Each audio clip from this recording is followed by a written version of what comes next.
A'udzubillahi minasyaitonirrajim.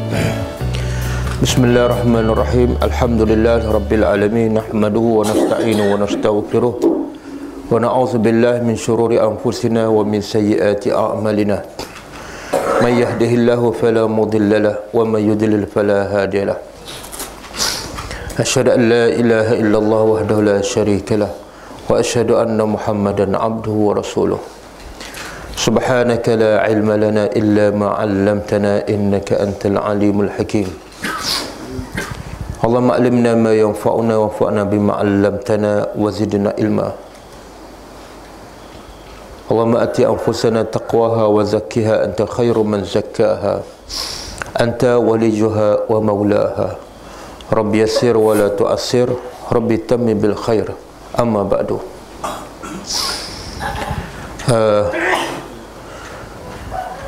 Firman Allah Ta'ala dalam surah Al-Kahfi, Alhamdulillahillazi anzala ala abdihil kitab wa lam yaj'al lahu iwaja. Segala puji bagi Allah. Allah sendiri berkata, segala puji bagi dirinya. Hanya Allah saja yang layak untuk memuji diri sendiri dan memerintahkan manusia memuji dirinya. Manusia tidak layak untuk memuji diri sendiri ataupun menyuruh orang lain memuji dirinya. Sebab Allah Maha berkuasa, Allah memiliki segala-galanya. Sama ada kita puji Allah ataupun kita tak puji Allah, Allah tetap terpuji. Dan kita tetap tidak terpuji. Sebab kita adalah makhluk, kita diciptakan oleh Allah. Tanpa kita diciptakan oleh Allah, kita tidak akan memiliki apa-apa. Maka segala puji bagi Allah. Kenapa? Allazi anzala ala abdihil kitab, kerana dia telah menurunkan kepada hambanya Alkitab. Jadi Tuhan bagi tahu kita sepatut memuji Allah sebab Allah memberi satu nikmat yang besar. Apakah nikmat yang besar itu? Bukan harta, bukan dunia, tetapi nikmat yang besar itu ialah Alkitab. Walam yaj'al lahu iwaja. Dan kitab ini Allah juga sebut dalam surah Yasin, kitab Al-Quran ini ada dua jenis manusia. Yang pertama, sawa'un alaihim a'anzartahum am lam tunzirhum la yu'minun. Golongan pertama berkenaan dengan kitab Al-Quran ialah orang yang sawa'un, sama sahaja. Sama ada engkau wahai Muhammad memberi peringatan ataupun tidak, sawa'un alaihim, sama saja pada mereka, bagi mereka. Kenapa? La yu'minun, mereka tetap tidak beriman. Mereka tidak beriman bukan Allah menetapkan, bukan Allah mentakdirkan mereka tidak beriman, tetapi sebab mereka la yu'minun, mereka tidak hendak beriman. Itu adalah pilihan mereka. Kamu cakaplah apa saja, bacalah ayat Quran sampai 30 juzuk, bacalah apa saja, bagilah peringatan, sawa'un, sama sahaja. Tetapi sebaliknya golongan yang kedua, Allah sebut juga dalam surah Yasin, innama tunziru man ittaba'a zikra wa khasyar rahmana bil ghaib. Sesungguhnya hanyalah tunziru, engkau wahai Muhammad memberi peringatan yang betul-betul berkesan, yang betul-betul memberi manfaat. Kepada siapa? Manittaba'a zikra, kepada orang yang mengikut zikra. Zikra ialah Al-Quran. Tuhan namakan salah satu Al-Quran, nama Al-Quran ialah Az-Zikra. Inna nahnu nazzalna zikra wa inna lahu lahafizun. Sesungguhnya kamilah yang telah menurunkan Az-Zikra, iaitu Al-Quran. Kenapa Quran dinamakan Az-Zikra? Sebab sifat Al-Quran ialah sentiasa memberi peringatan. Kepada siapa? Kepada siapa yang membaca dan menghayatinya. Kalau Quran tak memberi peringatan, kalau Quran tak memberi benda yang baru dalam kehidupan kita, mana itu bukan salah Al-Quran. Sebab Quran sifatnya sentiasa Az-Zikra. Jadi kalau kita tak dapat pengajaran daripada Al-Quran, itu masalah kita. Yang Tuhan kata sawa'un, bila kita buat dosa, bila hati kita keras, Allah tutup pintu hati kita, maka apa saja peringatan tidak memberi apa-apa kesan dan faedah dalam hati kita. Jadi semoga Allah jauhkan kita semua daripada sifat orang-orang yang tidak akan menerima peringatan sampai mati. Dan kita harap Allah masukkan golongan dalam golongan orang yang innama tunziru man ittaba'az zikra, orang yang benar-benar mendapat peringatan, orang yang benar-benar memberi kesan peringatan Al-Quran kepadanya ialah man ittaba'az zikra, orang yang ikut Al-Quran. Yang kedua, wa khasyar rahmana bil ghaib, orang yang takut kepada Allah bil ghaib, ketika berseorangan. Tuan sengaja sebut, bukan semata-mata takut, tapi takut ketika berseorangan. Sebab kalau takut di hadapan orang, belum tentu sebenarnya dia takut pada Allah. Ramai yang solat di hadapan orang, ramai yang berpuasa di bulan Ramadan, tapi bila dia berseorangan, belum tentu dia takut pada Allah. Orang macam ni belum tentu dia mendapat peringatan. Kadang-kadang bacalah Quran, bagilah peringatan, tazkirah, dia tak memberi apa-apa kesan, seperti mencurah air di atas daun keladi, tak ada kesan apa-apa. Bila tu? Bila dia tidak takut pada Allah, dengar azan pun tak rasa apa-apa, tengok orang mati pun tak terkesan, pergi ke kubur tak menangis, mana hatinya terlalu keras dan mungkin hatinya telah mati. Jadi orang yang benar-benar mendapat faedah daripada peringatan ialah, pertama, orang yang ikut Al-Quran, man ittaba'az zikra. Yang kedua ialah orang yang sentiasa takut pada Allah ketika berseorangan. Duduk seorang-seorang, dia rasa nak buat maksiat, dia fikir nak tengok benda yang haram, dia fikir nak dengar benda yang haram, dia takut, dia ingat kepada azab Allah, maka dia pun tak jadi. Orang macam ni bagi peringatan bila-bila masa dia boleh menangis, bila-bila masa dia boleh terkesan. Orang yang takut pada Allah ketika berseorangan. Jadi bila orang ni mendapat peringatan, maka di hujung ayat tu Tuhan kata apa? Surah Yasin. Orang kita suka baca Yasin kan? Boleh sambung ke ayat tu. Innama tunziru man ittaba'az zikra wa khasyar rahmana bil ghaib. Dia kena baca awal baru boleh sambung. Kalau nak mula daripada tengah tak boleh. Fabashirhu bimaghfiratin wa ajrin karim. Subhanallah. Tuhan kata untuk orang ni yang mendapat peringatan dan terkesan dengan peringatan, yang takut pada Allah ketika berseorangan, wahai Muhammad, berilah kepada orang ini berita gembira. Apa berita gembira ni? Berita gembira ni, bila kita tengah sedih, orang bagi berita gembira, apa nampak kesan bahawa kita tu gembira? Di mana nampaknya? Nampak kat muka ke kat tangan? Kat muka kan? Muka berseri-seri, muka bercahaya. Sebab apa? Dapat berita gembira. Jadi orang beriman, Tuhan kata apa? Berilah khabar gembira kepada orang ini. Siapa ni? Orang yang bila dengar je peringatan terus terkesan, dan boleh sampai tahap dia menangis.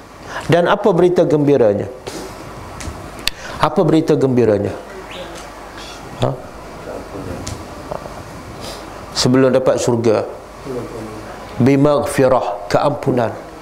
Rupa-rupanya berita gembira bagi orang beriman ialah keampunan. Bukan harta, bukan rumah, bukan isteri, bukan anak, bukan kereta, bukan pangkat. Rupa-rupanya berita gembira bagi orang beriman ialah keampunan. Kita kalau orang maafkan kesalahan kita, kita gembira tak? Ya. Mana lebih gembira, orang bagi kereta dengan orang ampunkan kesalahan kita?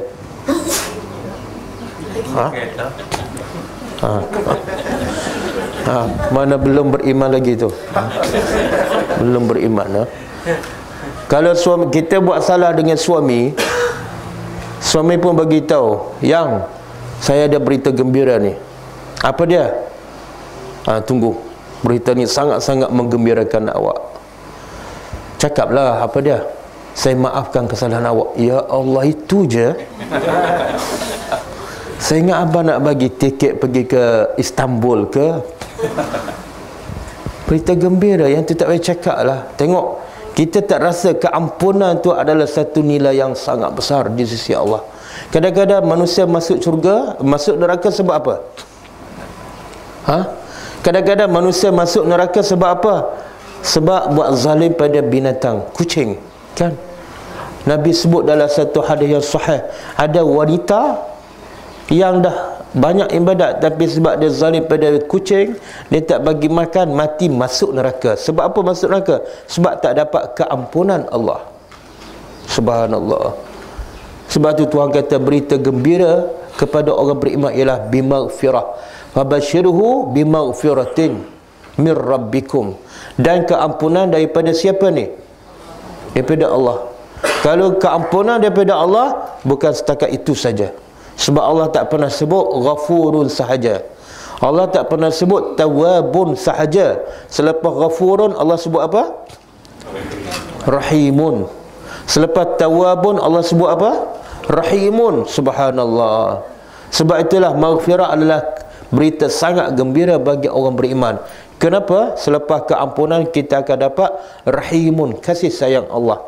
Sebab itu Allah tak pernah sebut selepas keampunan Allah berhenti setakat itu, tak. Bimaghfiratin wa ajrin karim. Apa dia ajrin karim? Syurga yang ganjaran pahala yang karim, yang mulia. Karim, karim. Kita biasa dengar karim kan? Di mana kita dengar? Ramadan Karim. Ramadan Karim lagi? Quranun Karim. Biasa dengar dan biasa sebutkan. Okey, apa makna Ramadan Karim? Ramadan yang mulia. Apa makna Ramadan yang mulia?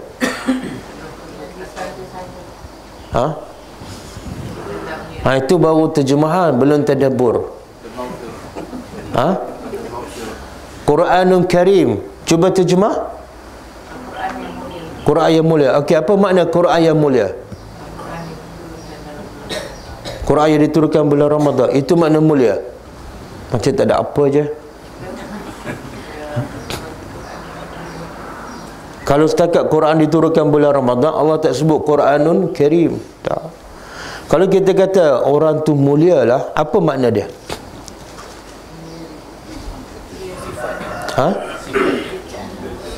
Orang tu memang mulia lah. Apa maksud? Hebat. Dulu ambil BM dapat berapa?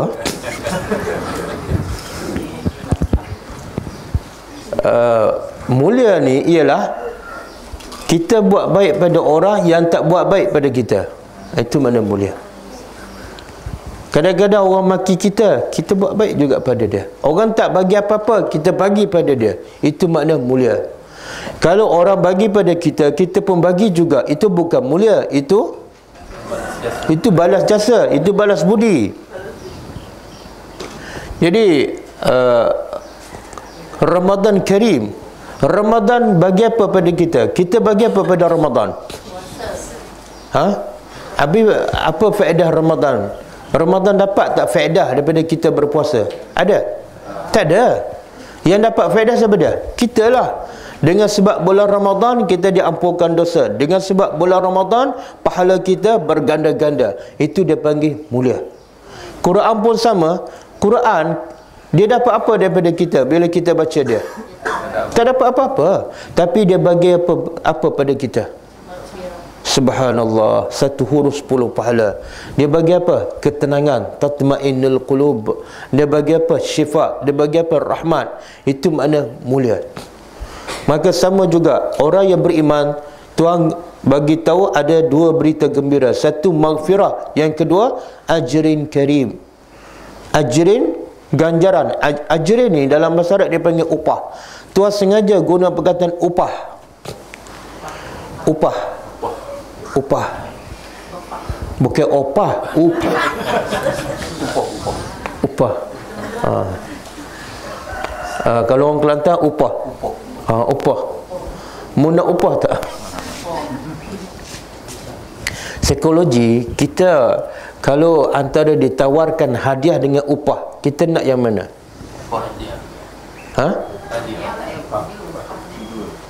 Tak, bila kita bekerja, orang tawarkan nak hadiah ke nak upah?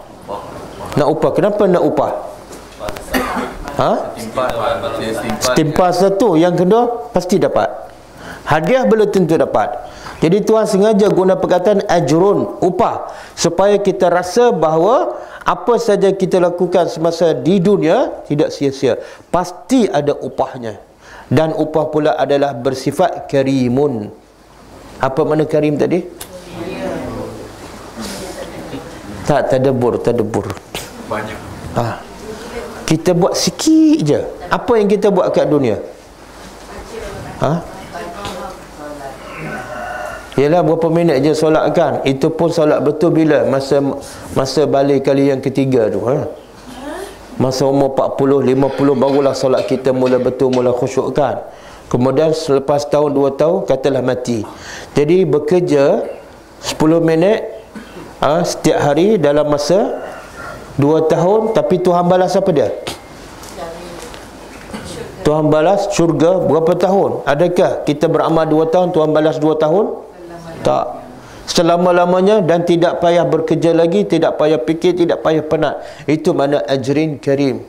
Lepas ni tak payah fikir langsung bagaimana nak cari rezeki, bagaimana nak berkahwin, bagaimana nak jaga anak. Tak payah langsung. Itulah makna ajrin karim. Jadi berita gembira bagi orang beriman apa dia? Maghfirah dulu. Kenapa Tuhan sebut maghfirah dahulu? Sebab tiket nak masuk syurga ialah maghfirah, dan tiket masuk neraka ialah dosa. Selagi mana manusia tak diampunkan dosanya, mustahil manusia dapat masuk syurga. Jadi tiket nak masuk syurga ialah keampunan. Maka keampunan sangat mahal. Selagi mana tidak dapat tiket ke syurga, kita tak mungkin masuk ke syurga. Maka carilah keampunan Allah. Wasari'u ila maghfiratin min rabbikum wa jannatin arduha samawati wal ard. Bersegeralah kamu kepada keampunan Allah. Kenapa? Selepas itu ada jannah, syurga yang seluas langit dan bumi. Okey. Boleh Jangan kita beramal tapi tak minta ampun kepada Allah, dan jangan pula tak beramal dan kita buat dosa dan kita tak minta ampun. Okey. Ini kampung apa ni? Dusun Durian. Saya ingat Kuala Lumpur. Sebab ramai orang Kuala Lumpur pada orang Dusun Durian.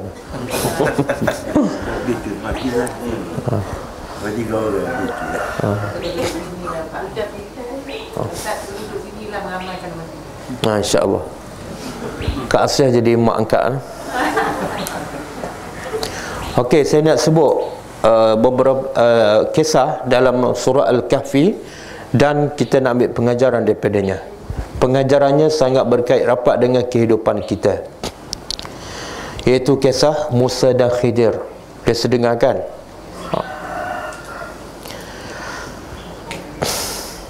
A'udzubillahi minasyaitanirrajim. Musa ni bila ditanya siapa yang lebih alim, siapa yang paling alim, Musa kata akulah.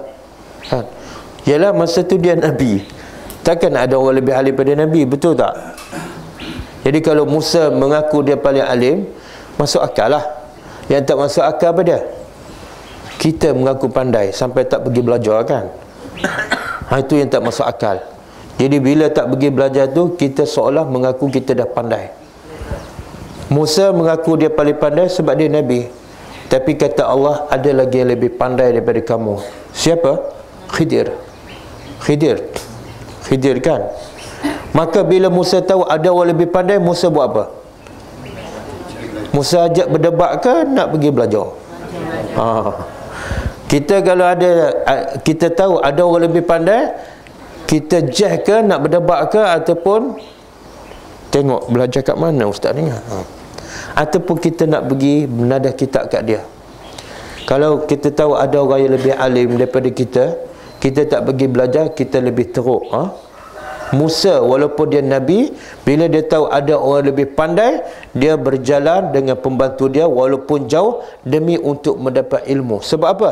Ilmu adalah segala-galanya. Sebab tu bila Allah sayang pada seseorang, Allah bagi apa? Ilmu. Khidir ni Allah bagi apa? Sehingga Allah cerita kisah dia dalam Al-Quran, dan sehingga Nabi Musa sanggup berjalan jauh untuk mendapat ilmu daripadanya. Jadi Allah sayang pada seorang hamba, Allah bagi ilmu. Allah kata apa? Fawajada abdan Lalu Musa dan pembantu dia mendapati seorang hamba min ibadina, daripada hamba-hamba kami, yang atainahu rahmah. Tengok Tuhan bagi apa pada Khidir? Kami memberi rahmat. Min indina, daripada sisi kami. Wa 'allamnahu min ladunna ilma, dan kami ajar Khidir daripada sisi kami ilmu. Tengok, subhanallah. Bila Allah sayang pada seseorang, Allah bagi ilmu. Bila Allah cinta pada Luqman, Allah bagi apa pada Luqman? Al-hikmah. Allah tak bagi harta pada Luqman. Kisah Luqman disebut dalam Al-Quran bukan sebab dia kaya, bukan sebab dia keturunan baik, bukan sebab dia Nabi. Dia bukan Nabi. Tapi Allah sebut rakam kisah Luqman dalam Al-Quran sebab dia memiliki barang yang sangat bernilai, iaitu Al-Hikmah. Walaqad atayna Luqman Al-Hikmah. Okey. Kemudian setelah berjalan dan jumpa Khidir, apa kata Musa? Qala lahu Musa, hal attabi'uka ala an tu'allimani mimma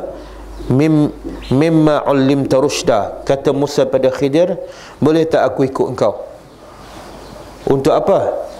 Untuk apa ni? Bukan nak dapat kepentingan dunia, supaya engkau mengajar aku ilmu yang engkau diajarkan oleh Allah.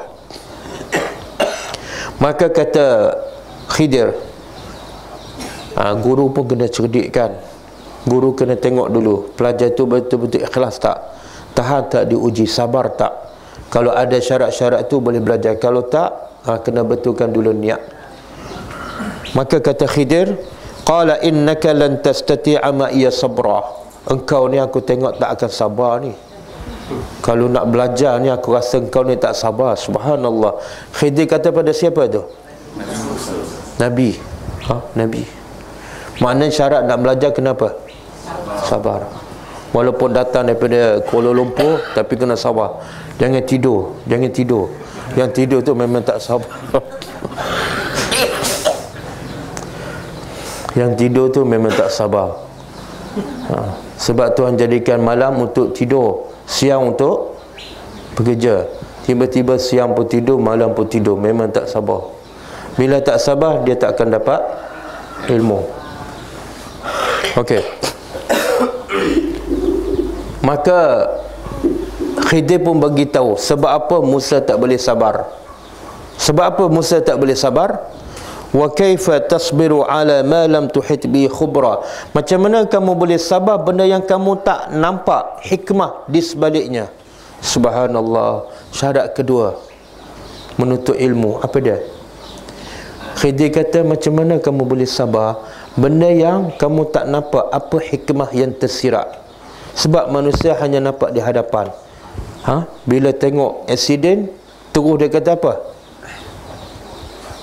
Apalah.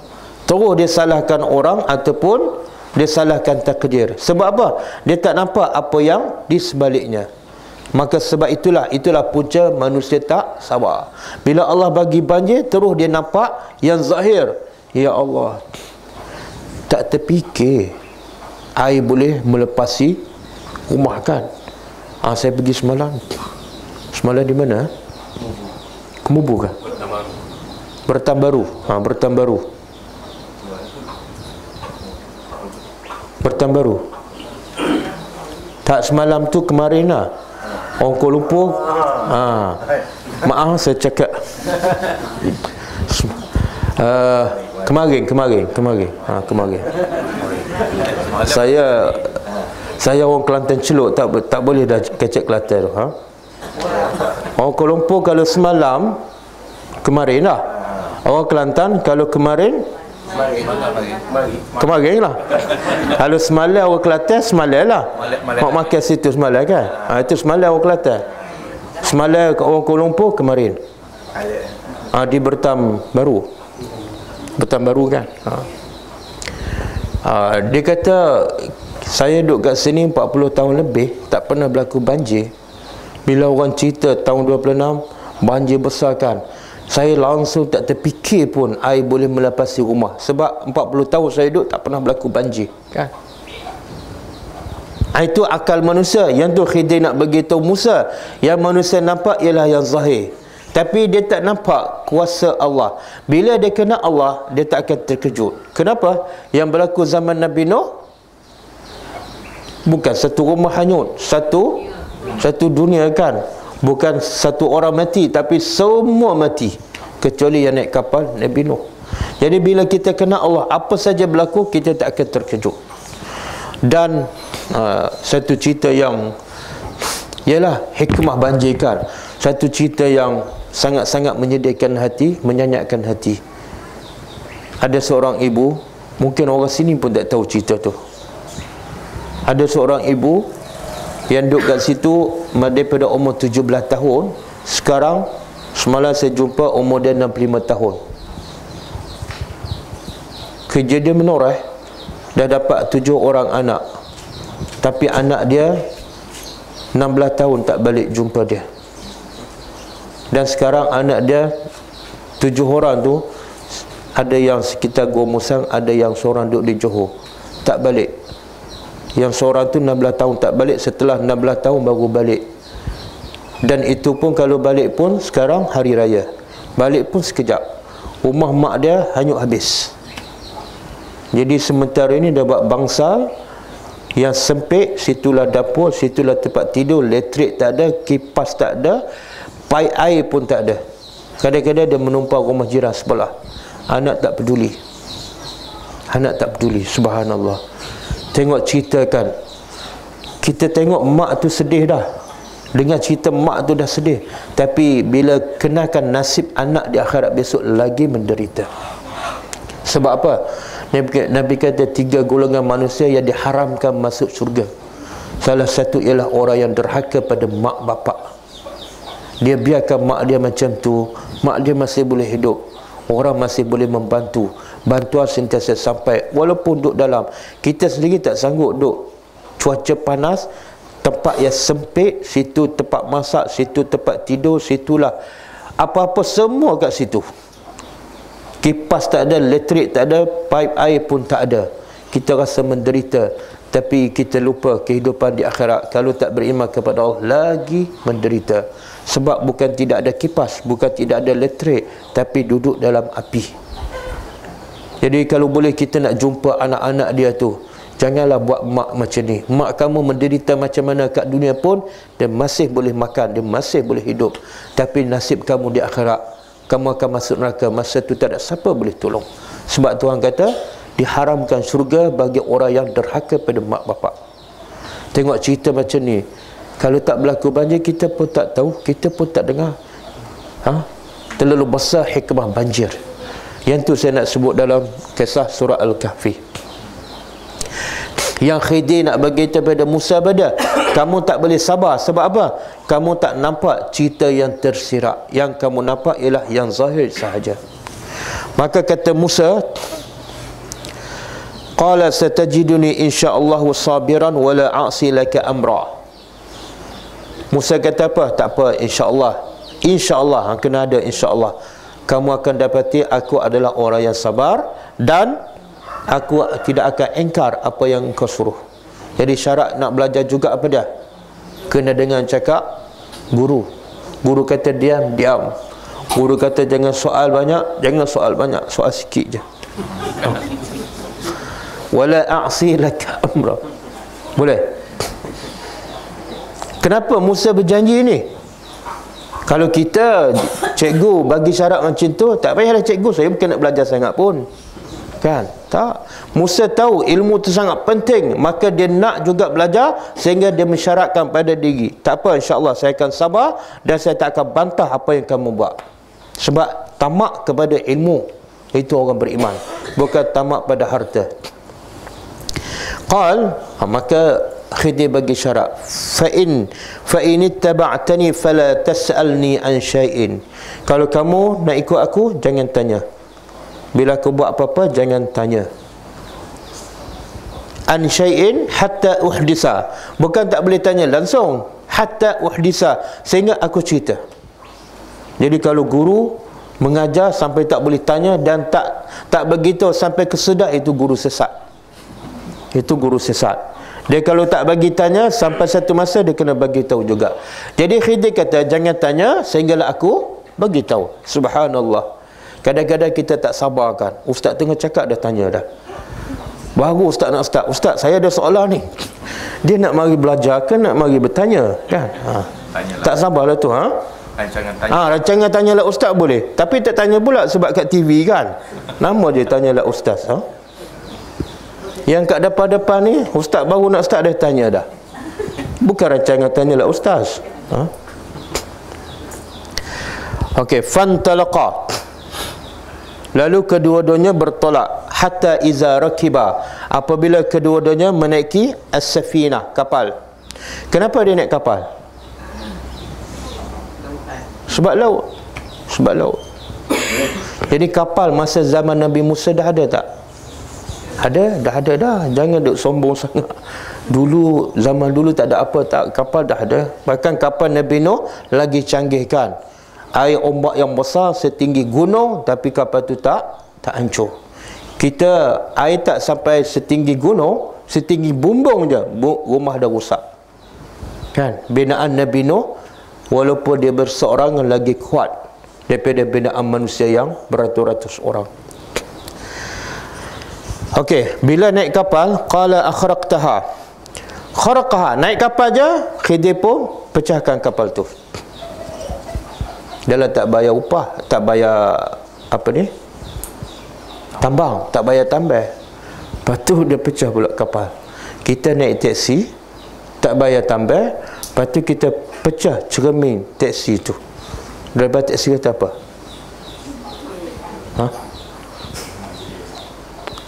Driver teksi ni pasti dia marah kan? Bila sama juga, kalau driver teksi pun marah, kalau Nabi Musa pun marah, driver teksi lagi marah. Nabi Musa tegur, qala akhraqtaha, kenapa kamu pecahkan kapal ni? Ditegur dia qa'alaha, yang menyebabkan penumpang kapal ni ataupun tuan punya kapal tenggelam lemas. Laqad ji'ta syai'an imra, kamu dah buat benda yang pelik. Tengok, sabar ke tak? Tak sabar kan? Tadi dah berjanji tak nak bertanya. Khidir bukan nak sembunyikan fakta. Khidir kata sabar sehingga aku beritahu. Tengok je. Subhanallah, besarnya pengajaran. Bila tengok apa saja berlaku depan mata kita, jangan cepat buat kesimpulan, jangan cepat buat hukuman. Fikir dulu, buat kajian dulu, kaitkan dulu dengan hikmahnya, barulah kita akan dapat ilmu. Kata Khidir, qala alam aqul innaka lan tastati'a ma'ya sabra, kan aku dah cakap kamu tak akan mampu bersabar bersama aku. Kalau Musa tak sabar, kita lagi tak sabar kan. Tapi tak sabar Musa pun, Musa ikut lagi tak? Ikut lagi. Maka Musa berjanji kali kedua, qala la tu'akhizni bima nasitu wa la turhiqni min amri usra. Tak apalah, jangan kamu ambil perhatian kesalahan aku yang pertama. Minta maaf. Dia minta maaf. Adab pelajar bila salah minta maaf dan berjanji sekali lagi, saya tak akan ulang lagi. Fantalaqa, lalu kedua-duanya bertolak hatta iza laqiya ghulaman, sehingga kedua-duanya berjumpa seorang ghulam, budak. Jumpa je budak, faqatalahu, Khidir pun bunuh budak tu. Dia tak tanya dah, kamu anak siapa? Duduk kat mana? Sekolah mana? Tak, terus dia bunuh. Qala, maka Musa pun sekali lagi membantah. Qala aqtalta nafsan zakiyah bighairi nafs, adakah patut kamu bunuh jiwa budak yang bersih tanpa sebab? Memang tak patut. Kalau Musa bantah, kalau kita kata apa? Ini ajaran sesat ni. Kata pandai sangat, tiba-tiba bunuh orang ni, sah sesat ni. Laqad ji'ta syai'an nukra, kamu telah membawa perkara yang mungkar. Qala alam aqul laka innaka lan tastati'a ma'ya sabra, kan aku dah cakap kamu memang tak mampu bersabar. Maka Musa sebab tamak pada ilmu, dia minta maaf, dia berjanji sekali lagi. Qala in sa'altuka an syai'in ba'daha fala tusahibni, tak apalah aku minta maaf, kalau aku bertanya kali ketiga, maka aku tak boleh ikut kamu lagi. Qad balaghta min ladunni uzra, dah cukup alasan untuk kamu tidak ikut aku. Dah 3 kali kan. Fantalaqa, lalu kedua-duanya berjalan hatta iza ataya ahla qaryah. Ini panjang sikit saya ringkaskan. Dia jumpa satu penduduk kampung. Dalam keadaan Musa dan Khidir berjalan dan lapar. Dia jumpa satu kampung. Kampung apa ni? Apa nama kampung ni? Tak, kampung dalam cerita ni, surah Kahfi ni. Tak sebut. Bila tak sebut, jangan dia buat kajian.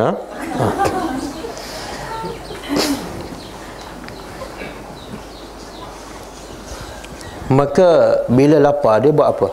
Musa dan Khidir buat apa pada orang kampung ni? Kita kalau lapar masuk kampung buat apa? Tanya tempat tidur ke tanya kedai makan? Kedai makan. Dia kenyang pun tanya lagi kan? Istat'ama, lalu dia minta makanan ahlaha kepada penduduk negeri. Fa'abau an yudayyifuhuma. Maka Tuhan nak gambarkan penduduk negeri kampung ni memang jahat. Kedua-dua ni Musa dan Khidir dihalau oleh penduduk kampung tu. Mana orang kampung tu memang tak ada perasaan, orang yang zalim. Lapar ke apakah, keluar, jangan masuk kampung kami. Fawajada, bila nak keluar je Musa dan Khidir dapati ada satu tembok. Fawajada fiha jidara. Jidara mana tembok ataupun dinding. Yuridu an yanqadda. Tembok tu hampir nak roboh. Fa aqamahu. Lalu siapa yang tegakkan, betulkan tembok tu? Khidir. Jadi sikap orang beriman bila tengok apa yang rosak kena baiki. Jangan kata, ya Allah, siapa yang buat, dia pun jalan. Itu bukan orang beriman. Tengok sampah je, ya Allah, pengotornya orang sini, dia tak kutip sampah tu, dia tak beriman. Orang beriman bukan tengok saja masalah, tapi dia baiki. Apatah lagi masalah manusia yang tak beriman, lagilah kewajipan dia membaikinya. Qala, maka yang dua tadi pecah kapal dengan bunuh, tak baik kan? Musa ingkar. Yang ni Khidir betulkan tembok, baik ke tak baik? Baik. Yang dua tadi tak baik, memang patutlah Musa persoalkan. Yang ni baik pun Musa persoalkan juga. Engkau pelik manusia. Khidir betulkan dinding pun dia marah. Sebab apa ni? Qala law syi'ta lattakhasta alaihi ajra.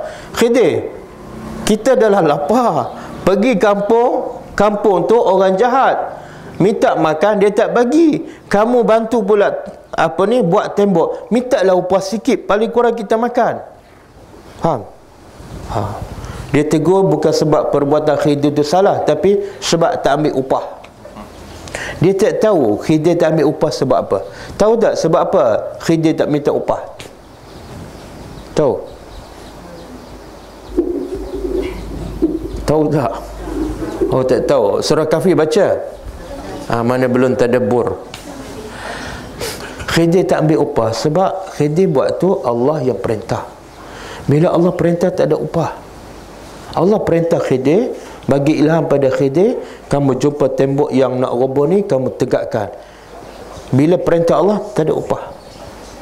Kita solat, ada tak lepas solat kita minta upah? Tak ada kan? Lepas bulan puasa minta upah? Tak ada. Sebab itulah solat jenazah pun tak ada upah. Budaya kita kan, lepas solat jenazah dapat duit kan? Itu salah tu, menyalahi sunnah Nabi. Sebab solat jenazah fardu kifayah. Jangan ambil upah. Ustaz orang bagi, jangan ambil lah, nanti kecil hati pula. Ya, siapa kecil hati ni? Orang bagi kamu tak ambil, ataupun orang tak bagi yang kamu kecil hati? Kalau pergi solat jenazah, tengok-tengok orang tak bagi, kecil hati tak? Kenapa tak ada tempat lain dapat kan? Itu salah tu. Bila kita buat perintah Allah, jangan minta upah. Boleh Okey. Setelah Musa bantah kali ketiga, apa kata Khidir? Qala haza firaqu baini wa bainaka. Okey, sekarang dah sampai masa kita berpisah. 3 kali aku buat, semua kamu bantah, kamu tak sabar. Cukup. Nampak? Jadi belajar ni kena sabar. Sabar yang paling susah apa dia? Sabar yang paling susah. Sabar yang paling susah ialah sabar tahan, jangan tanya sampai ustaz habis kelas.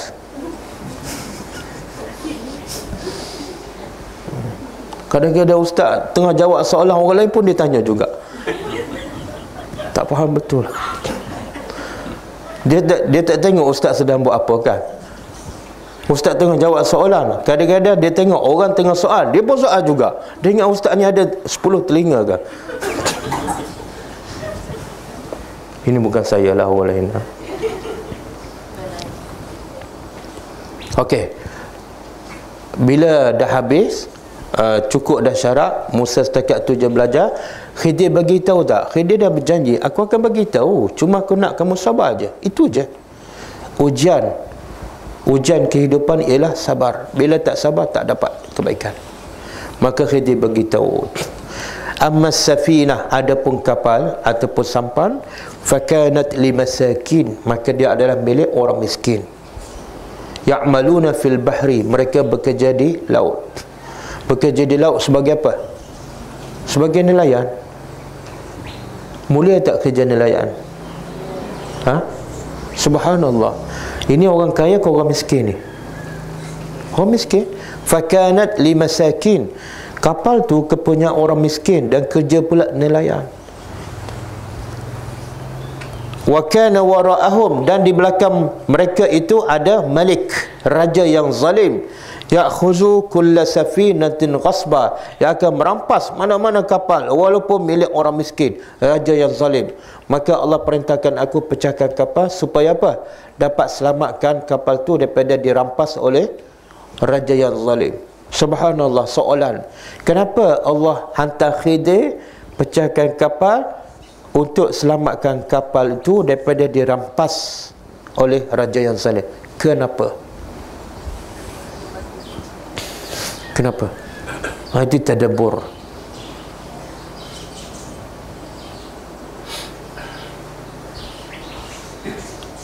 Kalau saya tanya, kenapa pula Allah hantar Khidir bunuh budak kecil yang tak berdosa?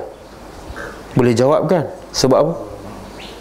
Sebab dia besar di lidah hati pada mak bapak. Sebab bila budak tu besar, dia akan syirik pada Allah. Bila syirik, dia mati, dia masuk neraka. Allah tak nak. Kenapa Allah tak nak budak tu syirik dan masuk neraka? Kenapa? Sebab mak bapak dia beriman. Makna pengajarannya apa dia? Pengajarannya apa dia? Belum terdebur. Pengajarannya ialah, kalau kita nak selamat diri kita, bukan makna anak kita umur panjang. Tak.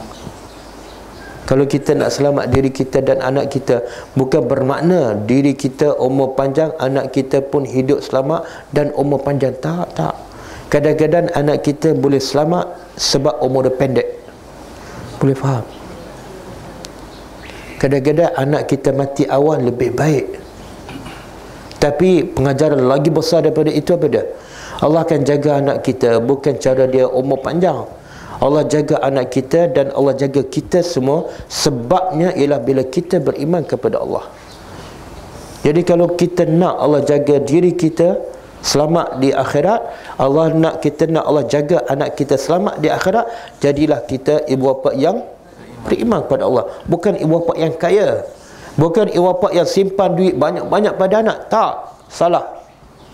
Nak jadi anak kita selamat di akhirat, dunia dan akhirat, jadilah mak bapak yang beriman kepada Allah. Dan tak mungkin kita jadi mak bapak yang beriman melainkan kita belajar Quran dan Sunnah. Okey.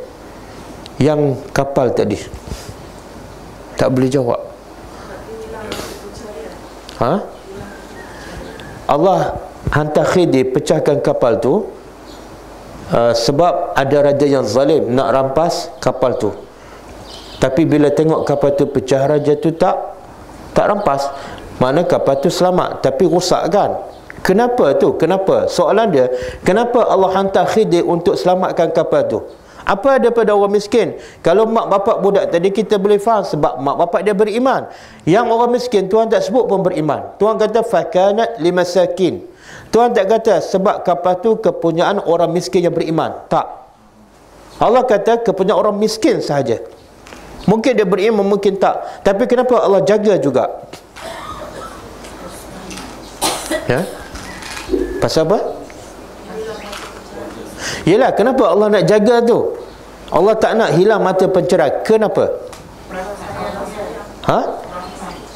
Kenapa rahmat pada orang miskin?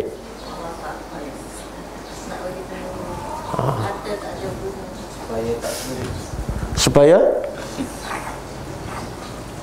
tak juga. Jawablah, jawab lagi. Subhanallah.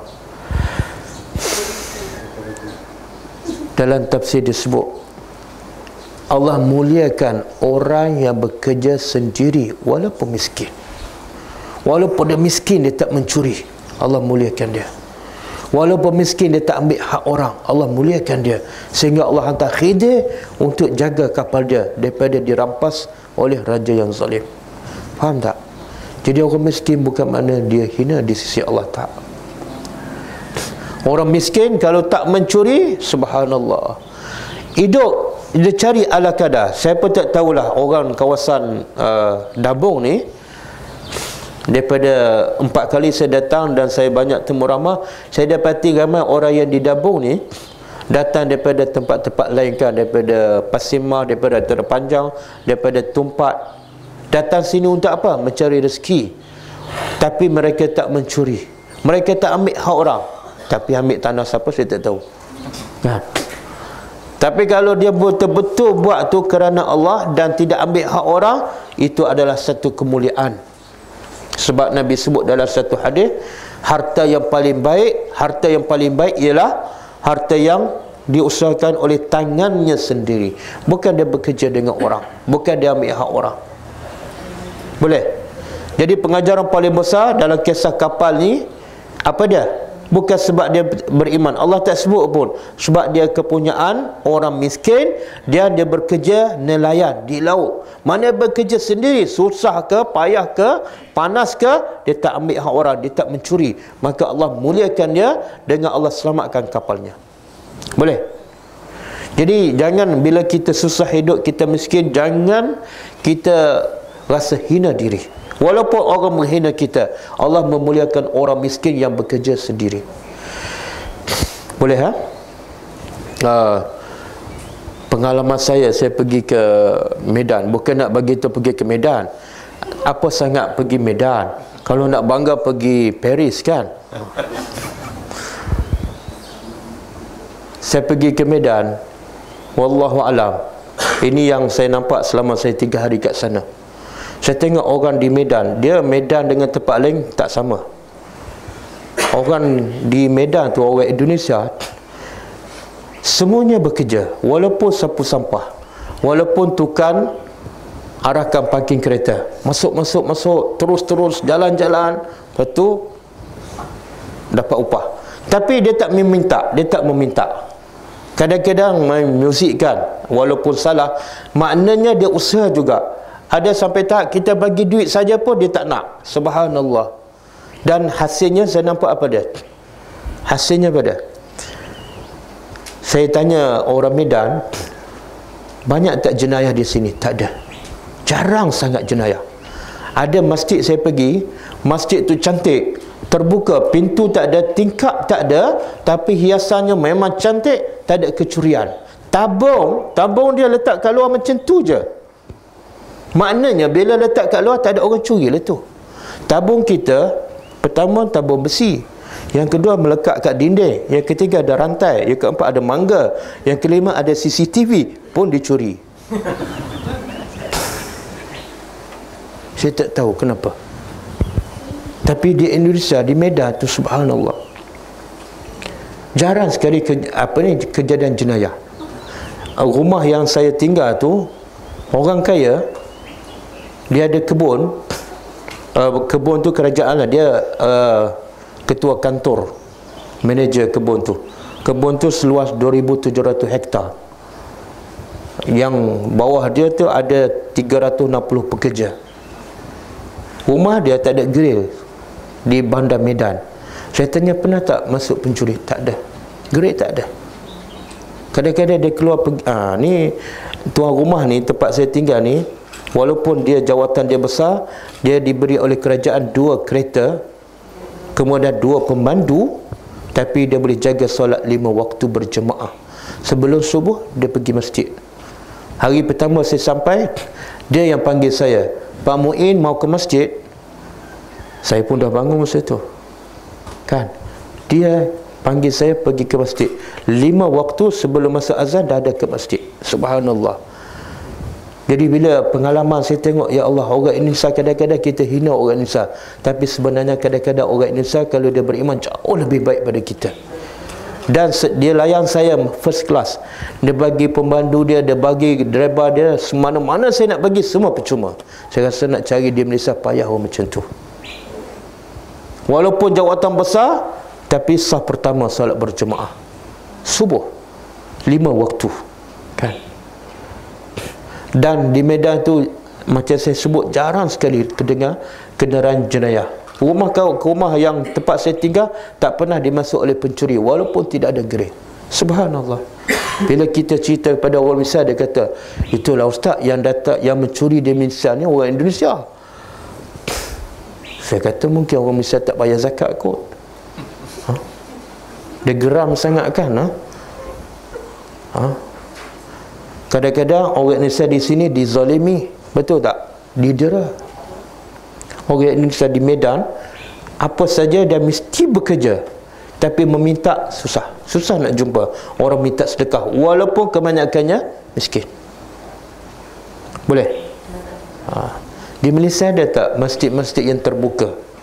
Tabur-tabur duduk tepi tu je, kan. Kalau duduk tepi tu, apa alamatnya?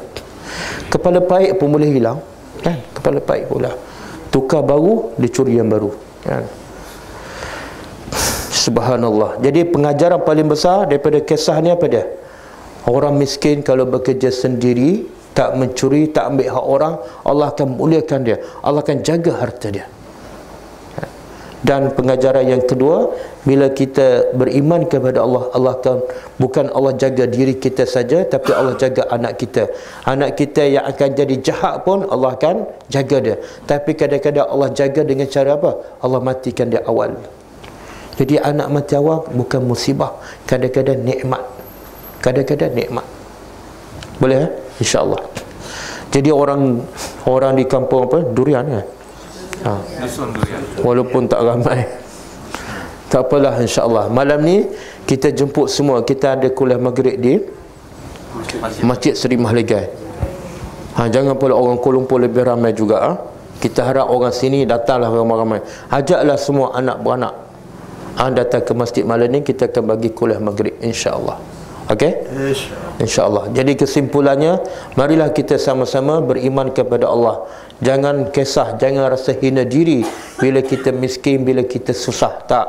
Tapi rasalah hina, rasalah kita tak berguna bila kita tak beriman kepada Allah Subhanahu Wa Taala. Bila kita tak solat, bila kita tak pergi ke rumah Allah, bila kita tak baca Quran, ketika itu rasalah kita adalah manusia yang paling hina. Sebab Allah mengatakan, orang yang tak beriman dia lebih hina daripada binatang, insya-Allah. Okey, cukup setakat ni, ya. Sekarang boleh tanya. Ada soalan?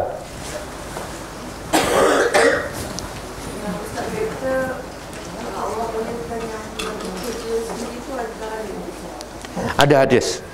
Nabi kata sebaik-baik harta ialah yang diusahakan oleh tangan-tangan manusia sendiri. Ada hadis sahih. Dan ayat tadi cukup jelas.